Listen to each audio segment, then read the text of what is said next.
What are the top 3 questions that you should be asking before you get involved in a passive multifamily deal? That's what we're going to be talking about today on Purpose Driven Passive Profits. Hey, accredited investors, I'm excited to announce that we have a new deal right now. It's a 78 unit building, 5 minutes from the Kentucky Derby. Its rents are presently 20% below market for renovated units.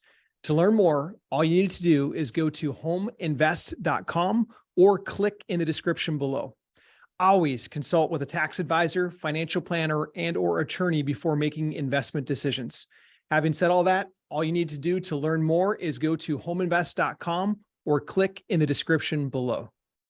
You guys are new to the show and you don't know, that is Nate Armstrong. He's the CEO of Home Invest. My name is Steve Warner. I am the Chief Investment Officer here. And today we are going to be covering the top 3 questions that you should ask before getting involved in a passive real estate investment. So whether you invest with us at homeinvest.com or whether or not you're investing in another deal that's out there, there are definitely other deals that make sense. We want to make sure that you are armed with the questions that you should be asking to make sure that it is a safe investment that is going to pay you great long-term returns. Nate, how many people have you seen out there that, make a bad investment or they don't know where to begin? And they get involved with somebody like a family member or an uncle. Somebody says, "Hey, I'm doing this capital raise. You should really invest with me." You ever seen any of those go sideways? Yes. It's funny. Right after I got married to my wife, Jennifer, I think it was like within a day of our wedding, might even been at like the next day kind of gathering thing, opening gifts and whatnot. Her uncle, Reynaldo, he'll never listen to the show, so I can say this. Okay. He came up to me and he's like, "Hey, we got this, I'm building a new business. It's an import export business. I need to buy a bunch of forklifts and ships and blah, blah, blah. And I've got 3/4 of the money raised. And if you'll put in this, then you'll have this much of the business." And like, because I'm like new family, like it actually crossed my mind for a minute. I'm like, maybe we should support him. Like maybe this would be good. And I ended up not doing it. Something inside of me just said, no, don't do it. And then I checked in with him 6 months later, and everyone that had invested into that ended up losing. It just melted as soon as he tried to open it. And so, yeah, I hear about it all the time. Like there's opportunity everywhere. Let's face it, there's opportunity galore. And so I think in this day and age, especially as we head through these kind of choppy waters of a recession, it's good just to be really wise. I like experience. I like to see results more than I like to hear how flashy and new something looks. Yeah, I agree. So the first question that we like to ask people, if we're ever looking at it, is how many deals have you taken full cycle? Let's talk about what full cycle means and why is this important, Nate? What does taking a deal full cycle mean? Yeah, this is like the true litmus test. Have they ran the whole marathon, or did they just run, the first 200 yards and quit? Well, full cycle means you bought it, you fixed it, you maximized the rents, and then you sold it. And usually full cycle, we're talking about takes usually years to really take a property full cycle. Sometimes you can do it in less than a year, but usually it's years. And so when we're talking full cycle, we mean full cycle. You profited it on the back end, or you sold it on the back end and got the proceeds out for investors. You got them all their money back and their profit, and then that's full cycle. So we've done over 1,000 of them here in our office. I stopped counting a little bit after 1,000. It's probably closer to like 1,250, maybe 1,300-ish, somewhere in that range. And but to do that, like we've got close to 2 decades of experience. It didn't happen overnight. Like we had to really, it's a long game when you're playing real estate like this. So my follow-up question to that is, why is it important to go full cycle? Like we've all heard somebody out there say, "Hey, I'm putting together this thing. It's going to be amazing. You're going to get a 25 IRR, which is a huge rate of return, right? You're going to get this awesome rate of return. And we're aiming for like a 3x multiple in 5 years. You should just invest with us." They're saying the investment is so good. If they haven't taken a deal full cycle, what's the difference between somebody who has and has not taken a deal full cycle? Yeah, someone that has done it, they've proven the concept, they've proven that they're a finisher. And so I think the way I would look at it from the investor standpoint, because Steve, you and I have both invested into all kinds of different things in the past, and we've tried stuff in life. Well, as an investor, I'm always sitting back saying, when am I going to get my money back? That's number one question. Am I going to get my money back? And then how soon will I get my money back? And then the third question is what is my realistic profit going to look like? And so if someone has not done full cycle numerous times, not just once, but numerous times, then there is a risk that money might not come back, or maybe there's a shortage of money on the backside. And so whenever I'm looking at something to invest into, that's the way I'm analyzing it. I want to know I'm going to get my money back. Number one, I'm going to get it back in a reasonable period of time, and then I'm going to make a profit. That's how I evaluate this on the front side. So there's a follow-up question that you can ask there. And we actually didn't talk about this off the call, but you'll know where I'm going right away.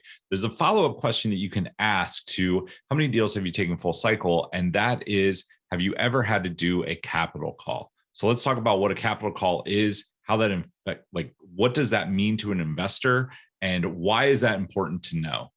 Yeah. I had to do a capital call, and I never, ever want to do this again. So I can describe this in detail. What a capital call is when people first are told about this amazing deal, right? They're told about the deal, they get in the deal, and then all of a sudden the person that organized it comes back 6 months, 12 months later, whatever it is, and says, you know what, guys, I underbid the project. We need more money. And that's what a capital call is. And I had to do it once. I got into a big development project I never should have been in. I was the co-signer, and I brought money to the deal, and the developer on it walked. He walked away 6 months into the project. It was in a city downtown Chicago, near downtown Chicago, that I'm not familiar with. I was out of state, living in Minnesota at the time. Anyways, I went through the experience of what a capital call was. I had to literally sell my other assets to fill the void on that capital call. And it wasn't pleasant. And so after going through that whole kind of really painful experience, I have decided, like, when I get into deals, there will be no capital call. Like, I'm going to make sure, whether it's my deal or I invest in somebody else's, that they've budgeted their numbers right. You got to make sure that there's contingencies, because in any investment, there are things that can pop up. You can have the city demand extra. They might increase their rental permit application fee next year. They might increase the taxes. Interest rates might go up. There's all these variables that it's hard to see 10 years into the future with, that you've got to plan for upfront. So we're really, really big on making sure there's enough budgeted so that we don't have to do capital calls. And that knowledge that Nate is talking about right there is what comes from taking these deals full cycle. If you are getting involved with somebody that it's their first deal, maybe their first 2 or 3 deals, they probably don't know how to run the numbers in a way that makes the investors 100% safe. They're probably being a little bit, I don't know, should we say optimistic, rosy? Yeah. I think optimistic is probably fair. I don't think anyone does it on purpose, but people, when they're just getting started, they want to make the returns look really good. So they get optimistic in how they put the numbers together, which might lead to a capital call. Somebody who has gone full cycle numerous times and understands how the market works, especially if they are investing in the same city over and over and over again, they're going to know their numbers really well, which is going to lead to safety for you. That's why we're harping on that. So the third question that we want to talk about is, you want to ask, what type of financing are they using on the deal? So this kind of dovetails nicely with what we were just talking about going full cycle. There are so many different kinds of financing out there on properties. The main thing that you want to look for, though, is financing that is not going to raise over time. It's not going to paint you into a corner. Nate, just talk us through what this looks like from a 10,000 foot level so that people can understand it. Yeah, to do so, I'll illustrate what was all over the cover of the Wall Street Journal just last week. There was a group in Texas that they took out something called a bridge loan, which means it was a short-term loan, only meant to be like an 18-month loan, a year and a half. And it was on 3,000 units, really big loan. And after the hurricane came through and hit Florida, insurance rates went up in all coastal regions, like by a lot, not by a little, but by a lot. Like literally the place that I'm in a community, and they're talking about the homeowners association insurance is going to go up by 100%, double essentially. Well, this particular operator, they had their insurance premium raised by a lot. and it sucked all the cash flow out of the deal and they started going negative. And unfortunately, they couldn't make their payments to the bank. And then the bank ended up foreclosing on them. It's the first one that's happened, a major one that's happened since like the whole 2008 through 2010 debacle. So it was very interesting to watch play out. But the biggest thing that we can all learn from that is that there is an importance of getting this long-term fixed debt. So the reason why that operator ended up losing it is because at the end of 18 months, they wanted to refinance into longer term debt. But two things happened. Interest rates went up, so it was more expensive. And then number two, there wasn't enough cash flow because of the increased insurance premiums. Because of the lack of cash flow, they couldn't get a new lender to step in and say, yeah, we're comfortable lending on that deal. And so unfortunately, they ended up losing it. And so for us, when we're going into a deal, what we want to look at is what is the actual loan? Like we just took a sweetheart deal a week and a half ago that we stepped in and we assumed the current long-term fixed mortgage. It's a 4.33% long-term fixed loan. It was originally a 25-year commercial loan. We got it on, I think, year 4 of the guy's loan. So we've got a long runway left on that particular loan. But when you can get deals like that, that's the kind of stuff that you should feel more comfortable jumping into. If they're got like a 12-month or an 18-month loan, those ones just come with higher risk in those properties. That's okay. So this has to do with one, risk tolerance and risk profile of the deal. You want to find a deal that pays a good percentage return. Our target return and what we've shown historically is 16% IRR, which is very good. There's a lot of deals out there between 12, 14, 16, up to those numbers. It's never guaranteed, but that's what you're looking for. But then you want to balance it. And a lot of people can not promise, a lot of people can state a higher rate of return, but they're doing it by getting a shorter term loan.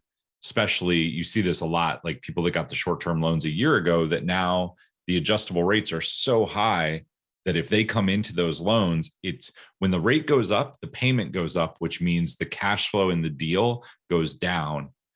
What you want to look for, the rule of thumb that I always heard was if their target exit is 3 to 5 years, you want to see somebody that has long-term fixed debt in place at least 7 or 8 years. Like you want it to be a couple of years past when the deal is going to end, just in case anything happens. Does that make sense, Nate? Did I explain that correctly? That's a beautiful landing pad for the plane. Like think of these investments as a plane taking off and a plane landing. And I would love that long runway right there to land the plane. That's everybody wants security. And this is the way that you make sure that there is security in the deal. You want to make sure that their debt is correct. And if you ask them and they can't give you a good answer within a minute or two, they shouldn't have to get all super technical. I'm not a huge number guy. If I have a spreadsheet in front of me, I have to dig through it, but they should be able to give you a satisfactory answer in a minute or two that makes sense, right? If you were to ask us about the deal that we just did, we assumed the loan, it's at 4.3% and it's locked in place for the next 20 years. That's a real easy way to explain that makes sense. And you're going to feel secure and safe in that deal. Nate, do you want to talk about the fund that we are getting started right now, just so people understand? If you guys are interested in the current investment opportunities we have, you can go to homeinvest.com. Nate, if you just want to run through them really quick, and then we'll wrap this episode up. Yeah. So we've just knocked out of the park a few syndications in a row, which are single asset kind of funds. They're miniature funds. And we've had a lot of investors asking us for a fund with multiple properties so they can diversify. So we are pretty close to opening it. I mean, it's not going to happen tomorrow, but it's going to happen soon. If you're looking for a place to park capital and you like earning returns somewhere around like the 16% IRR, that's the internal rate of return, and you're cool investing for like a 3-year to a 6-year type window, then I'd encourage you to book a call. We can just have a casual conversation, 15 minutes, and get to know one another, and most importantly, understand your goals. And if our fund aligns, then maybe we can do some deals together. Awesome. All right, guys, that will wrap up this episode. Those are the 3 questions that you need to ask. Please, please, please make sure that you are asking those before you hand over your hard-earned capital. We want to make sure that you guys can retire younger, that you can retire with more funds in the bank, and ultimately are a great steward of what God has given you. So the 3 questions, first one is, how many deals have gone full cycle? Second one is, have you ever had to do a capital call? And third one is, what type of financing? If you want to learn about our current offerings, go to homeinvest.com, and we will see you next time on Purpose Driven Passive Profits. Thanks so much for listening to our show today. Here's Nate with our latest offering. Oh, so I'm excited to announce this. We've got a 78-unit building, multifamily property. It's 5 minutes from the Kentucky Derby. Its rents are presently 20% below market for renovated units. To learn more, all you need to do is go to homeinvest.com or click in the description below.